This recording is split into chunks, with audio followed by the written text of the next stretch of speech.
Hey up everybody, welcome to Tuesday morning, and Tuesdays are session days, but today we're going to be doing things a little bit different to normal. Just like I was explaining yesterday, I've been given the opportunity to represent Wales again, but this time it's a 3,000 metre track race.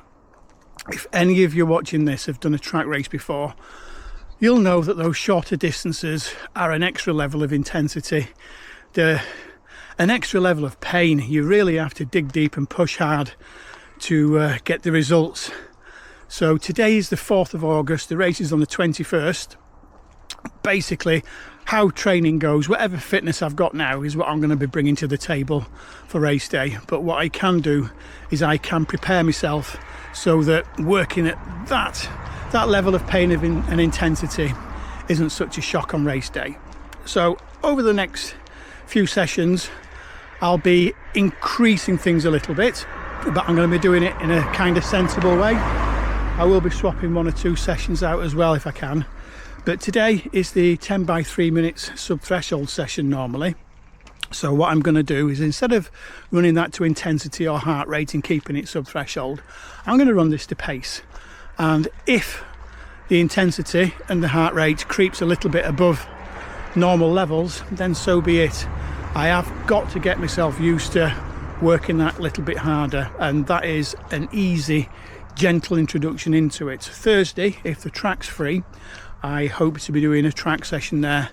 That will probably be quite uncomfortable, that one. I've got something planned, if the track's available, that's going to be a bit of a test to see where I am pace-wise for a 3,000 metre. But that's all the talky thing done now, so we're at his normal starting place. Let's go for a run. Okay everybody, here we go. We're at his normal place. We've got a good GPS. The Coros armbands connected. Let's go have a run. Hello pussycat. Meow. Hello. Yes, where you been? Yes. Right. I've got to go. Can't stand here all day stroking you. Right, here we go.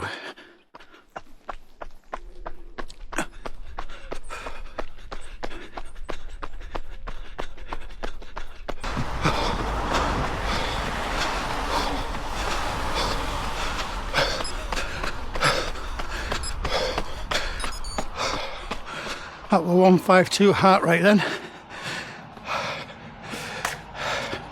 355 average.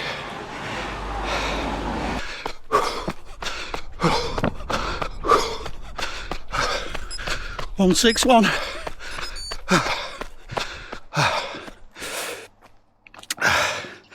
What was that? 357.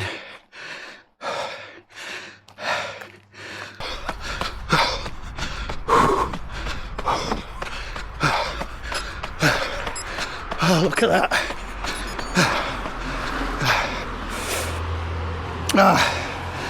Right.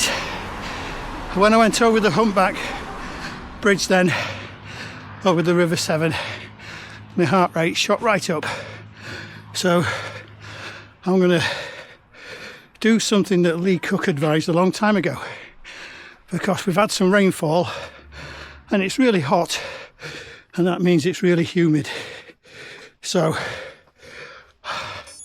I'm going to pause it so I get an extra 30 seconds recovery or so, increase the recovery time between sets, but maintain the intensity, because otherwise keeping that up, it's not going to go well, is it?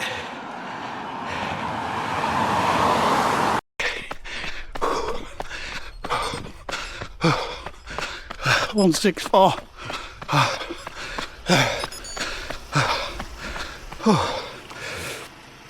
Oh dear. Well, this is taking more out of me than what I thought. I'm absolutely dripping with sweat here. It is so humid.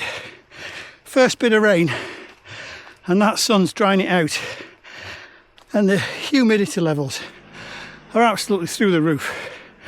But running in difficult conditions, I just pause that. Running in difficult conditions is good training.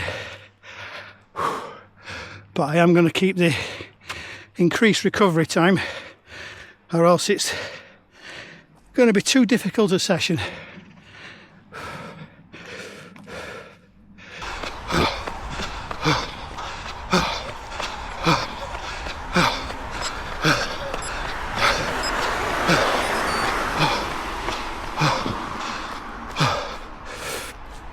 What's that? 163 heart rate, 402 average, but I sped up into that. The last part was much faster than the start.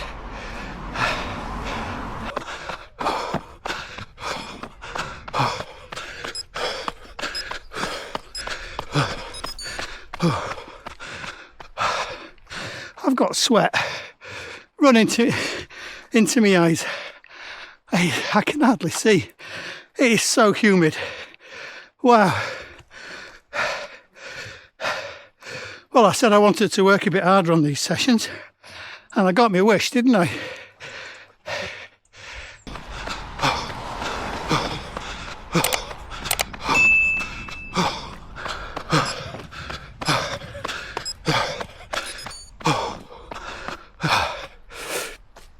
Oh, what was that? 164 heart rate. So working just a tiny fraction above threshold, but this feels uncomfortable, gotta be honest. It's so humid. It's like running through sludge. I've said it so many times before. Really, hats off to all you viewers who live in countries that get this kind of humidity all year round. Fair play. How do you train consistently in this? Because this is savage. Whew.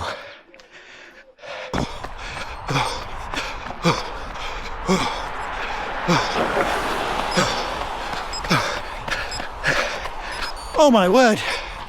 You see that heart rate then? I said 167. It certainly didn't feel as if I were pushing that hard. That's like my heart rate I'd expect to see on a 5k sprint finish. Wow, what a difference a bit of humidity makes, eh? Don't get me wrong, I'm working hard, but I'm certainly not punching that hard.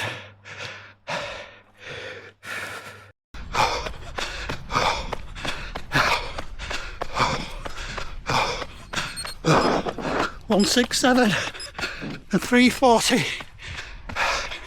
pace. What were the average then? 355 average.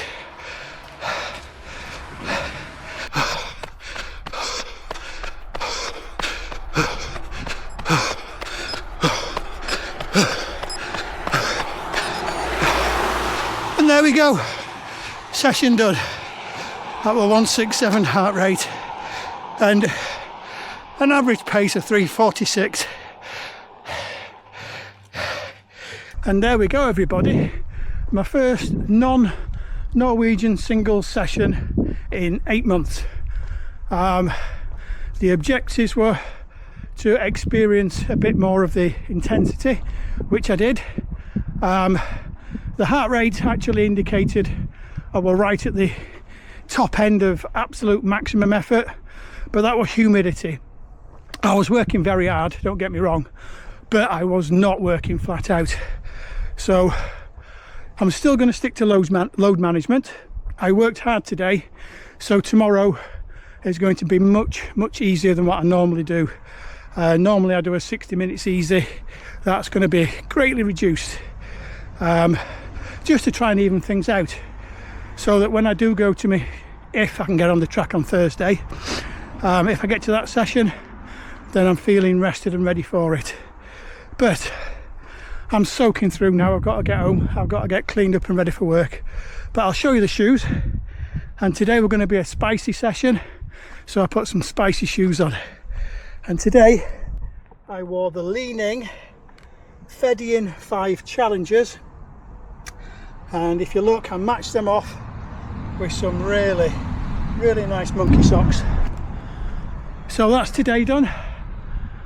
I'll get going now, so until tomorrow I'll see thee.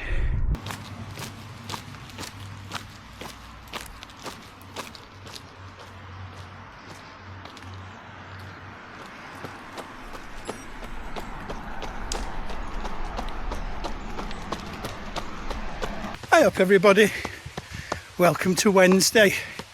Today I'm out doing something a little bit different to my normal scheduled run. Normally I'll run 60 minutes all nice and easy as part of the Norwegian Singles, but as I explained before, I'm racing the 3,000 metres at Deeside with the Wales vest on, representing my country, so that's taken complete priority over and above everything.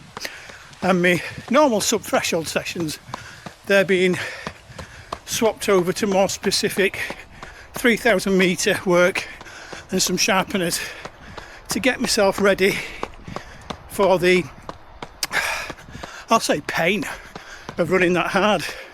The truth is, whatever fitness I've got now is what I bring to the table, because it's too close to actually gain any fitness. But I certainly can put the stimulus of working hard into my legs so that it's not so much a shock on race day when I'm running at 3k pace, because it's not something I'm used to at all. But getting back to the Welsh International, there's some amazing news, and I've just got to say a massive, huge congratulations to John Broom of the Two Running Brooms. We've been keeping in touch for quite a while now. John's helped me with the YouTube, helping me with advice, let me know his experience of what works and what doesn't work, and we're always chatting, to be honest. And yesterday John found out that he'd made the team for the 3,000 metre international at Deeside, and he'll be representing England. So as much as a mate John is, for those 10 or 11 minutes he's going to be the absolute mortal enemy. And I'm sure, knowing his racing background, he's going to be having the old dagger eyes at me, wanting to push me to my limits. And I've got to be honest, he's going to put that England vest on, and that, if you've never put your national vest on to represent your country, the best way of describing that is going back to an old manga cartoon called Dragon Ball Z, when Goku first went Super Saiyan. That's the power up it gives you. So that man's going to be dangerous. I'm going to have to keep a close watch on him, and hopefully even the score, because the last time we actually did the same race together, it was a Telford 10k, a couple of years back now, and to put it bluntly, he absolutely destroyed me. He finished well more than a minute in front of me. So game on. I'm hoping I have got the edge at the moment on my results, but John does have an awful lot of race experience and a lot of track experience, which I don't, and that is worth its weight in gold. So it's a roll of the dice. We're going to see what happens, and I am so looking forward. But for those 10 or 11 minutes, there'll be no words, but I can guarantee afterwards there'll be a cup of coffee and a slice of cake and a good chat. So that's the news for today. So let's get on with this run. Well, we're on his return run now. This is all net downhill, so it's just basically freewheeling nice and easy, which is good, because on the outward journey I've been doing a bit of recording to camera just chatting away. And because I've been going uphill, the heart rate's been creeping and creeping and creeping. But it is what it is. It felt super easy. I've certainly held back today because my main priority, I am so focused on this 3,000 metre, and that means that I'm focused on the actual training sessions leading up to it. Nearly finished. Just cross this junction. And here we go. Look where we are. That was 42 minutes and kept things super easy. It felt super easy. My heart rate was very elevated, and that's got to be from yesterday's hard run. Yesterday was a much harder session than what I'm used to doing. Obviously there's still fatiguing my legs from that, which is why I did a much reduced run today. So time for me to get back, time for me to get cleaned up and out to work. But before we go, we're going to show the shoes. And today I wore the Leaning Red Hare 9 Ultras because these really are the absolute king of easy and recovery shoes. If you look at the midsole, there's got that coloured bit there, and that's a Super Boom capsule. If I wanted to pick the pace up and put some speed and some pace into my run, that capsule lets me do that. But for everything else, we've got a Max Stack shoe there that really is, it's the best. It really is unbeatable. So today's run done. I've got to go now. So until tomorrow's session, which I'm really hoping it's going to be on the track, I'll see you there.